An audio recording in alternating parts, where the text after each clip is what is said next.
I will try and explain what's gone down from Thursday through to Monday in the most concise way possible, but oh god. Hello and welcome back to Stop Hannah Time. So the world seems to have exploded since I did the last one, which was 3 weeks ago? Good god. What do I even say? Firstly, let's start with E3 and various other things. Thank you to everyone who said get well soon after I got back from E3. I was really jet lagged, hadn't had much sleep out there, and had a raging cold, like con flu, horrible. Was really run down. So I'm feeling a lot better. I still have the sore throat. It always takes a little bit of time to lose that because of the nature of my job. I'm using my voice a lot more than, conventionally you would, which means this bit does stay a little bit irritated, but it's getting there, so thank you to everyone. More about E3 later in the video when I tell you my top 10 of E3 2016. But first, the probably big important thing to talk about is Brexit. Britain has had a vote to leave the EU. We have not been happy for a while. Negotiations to get better deals failed. And so a vote was put to the people about whether we wanted to remain and try and improve on those negotiations by sending someone who possibly was more capable. There's a lot of possiblies and ifs and rumours and stuff in this. So everyone woke up Friday morning, including a lot of the Leave campaign, going, oh shit, we are actually leaving. Everyone thought that Remain would win. Now we did have the biggest voter turnout in probably decades to come and choose on this.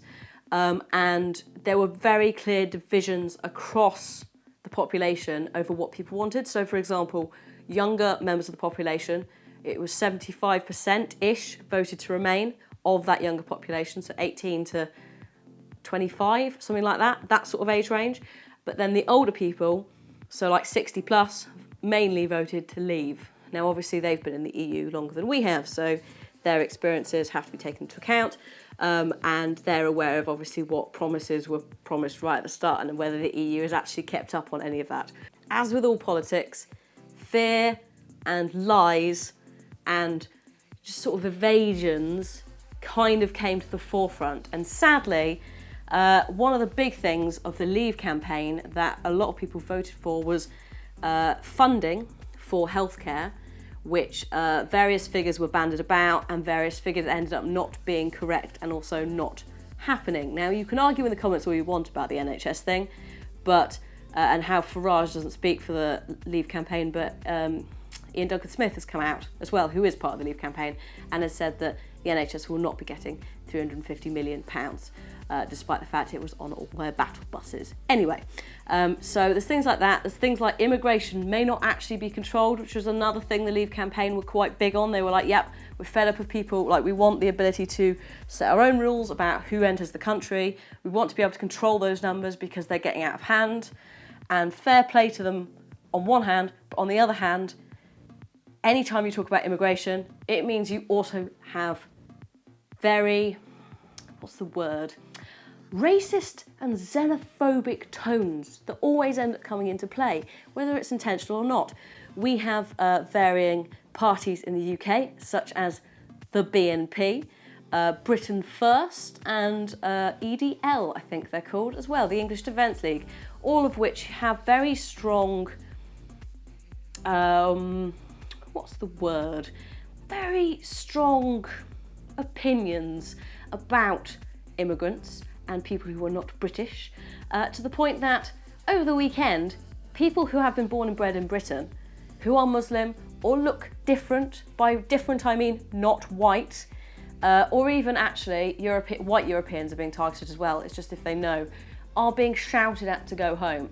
It's just really sad because we're going back to that old way of judging people by like a book by its cover. And that's not cool. Just bits and bobs from both sides that have been horrendous lies or twistings of the truth, if you don't want to call it a lie, that did affect the vote. And we have people on the Remain side and on the Leave side both saying, well, I voted, it was a protest vote. I did it to protest. Or, I thought we'd Remain, so I voted Leave, but I didn't think it would matter. It's like, that's not how voting works. And then the most depressing thing is, one of the top most Googled phrases after the day after when the results was in was, what is the EU? That was in the UK the most Googled thing was, what is the EU? So how many people made their decisions based on what they'd seen in The Sun, the Daily Mail, all the tabloid papers that were saying, oh, immigration, don't let the Polish in, all of that, versus going, I'm going to go online or go down to my fucking library. Oh wait, we've closed most of those because we haven't got the funding. Oh wait, was that because the EU's taken it all? I wonder where it's going to go now. The NHS isn't getting it, you see what I mean? It just goes around and round and round. And that makes me really sad because we now have people calling for a second referendum, despite the fact that diplomacy and democracy have been involved at the forefront of this for ages. We have a Prime Minister who doesn't want to fucking do this. Like, why would you want to, like, he has to submit an article to the EU saying we're leaving, called Article 50. He doesn't want to fucking do it. He was Remain the whole time. He wants to wait for Boris Johnson, who may be our new Prime Minister, please God no, who will come into power and then submit it. Meanwhile, the EU are going, actually, we'd quite like you to submit it by Wednesday, if that's all right. Everyone's going, holy fuck. The Labour Party, most of the shadow cabinet of the Labour Party have stepped down because the Labour leader, Jeremy Corbyn, they have done a no vote confidence thing where they all basically want to like overthrow him. There's a coup going on. The Lib Dems popped up when it dust settled slightly one night and went, if you vote for us, we'll forget the referendum ever happened. And Scotland are really pissed off because we gave them a referendum a few years back saying, would you like to leave the UK? Not all the Scots, it was 45-55 in favour of staying in the UK. They're all super pissed now because part of that was staying in the EU. It's Game of fucking Thrones here. It's mad. This is how absurd it is. No one expected leave to happen. So no one made any sort of provisions for it, including Yorkshire and Cornwall, who have received billions of pounds from the EU to protect their wildlife and environment, and are now asking the government for the same money. A government that has no money and has already said it can't afford to pay the NHS the amounts that it was trying to promise them. So Cornwall and Yorkshire, who predominantly voted to leave,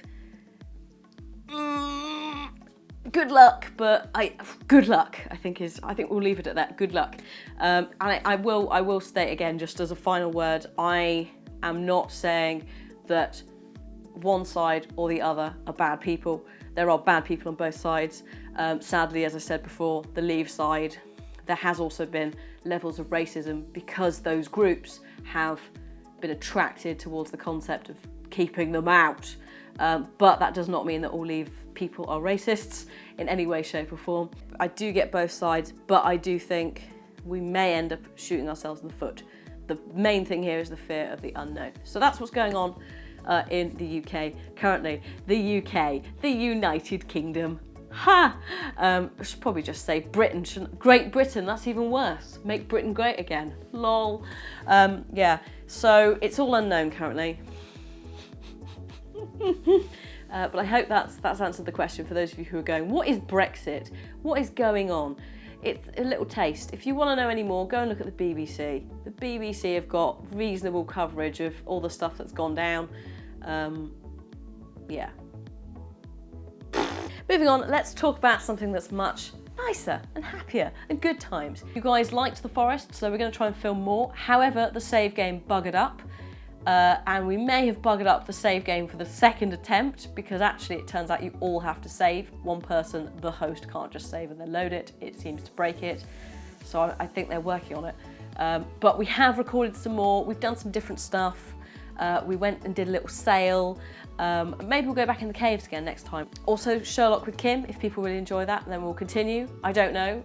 It's only just really come out, so we'll see what the response is. It might be that we just do however much we filmed and leave it at that and find something else. There's also going to be one or two bits and bobs all over the place. Technomancer is out tomorrow, but I want to get into that. It looks cool. It looks like a weird Borderlands crossed with Shadow of Mordor. That was the vibe I was getting from it. So I guess when we load it up, we'll see how it plays. As a result of the fact it's summer as well, there are loads of different projects that people are doing. Alongside Forest and Sherlock, I'm going to try and get some more multiplayer like mini-game stuff going on. The main issue currently is a lot of people are involved in separate projects. I'm not going to say what they are because I don't know who knows what. I don't know if some of it's public. But there's things like, obviously, One Life is currently taking up a fair bit of Kim and Kath's time. I think Martin as well is doing something. Chrissa is about, so I'm trying to get her into more stuff. I would love to do more stuff with Minx.